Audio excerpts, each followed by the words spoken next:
அதெல்லாம் முடியாது சார். அது எங்க பணம். நாங்க கஷ்டப்பட்டு உழைச்சு சம்பாரிச்ச பணம். அந்த பணத்தை வாங்கி கொடுங்க. அப்பதான் நாங்க நகையை கொடுப்போம். ஓஹோ, நீங்க அப்படி வரீங்களா?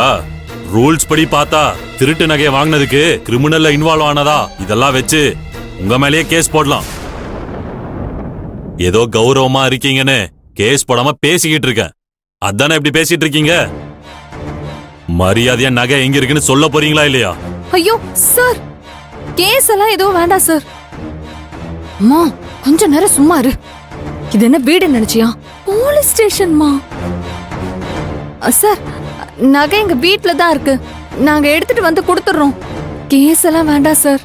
வீட்ல தெரிஞ்சா ரொம்ப பெரிய பிரச்சனை ஆயிடும் சார். அப்படி வாங்க வழிக்கு. நார்மலா கேட்டா சொல்ல மாட்டீங்கல்ல? அவங்களுக்கு எந்தெந்த மாடுலேஷன்ல கேள்வி கேட்டதா வழிக்கு வருவீங்க போல. சரி, வீட்டுக்கு போய் முதல்ல நகையை எடுத்துட்டு வாங்க. போங்க. சரிங்க சார், நாங்க வீட்டுக்கு போய் நகையை எடுத்துட்டு வந்துடுறோம். வாமா. ஹலோ மேடம், இங்க வாங்க.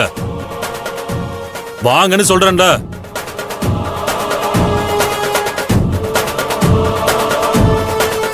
சார், 2 பேர் எங்க போறீங்க? சார், நகையை எடுத்துட்டு வர்றதுக்கு தான். 2 பேர் போக வேண்டாம். அந்த அம்மா மட்டும் போயிட்டு எடுத்துட்டு வரட்டும். அது வரைக்கும் நீங்க ஸ்டேஷன்ல இருங்க.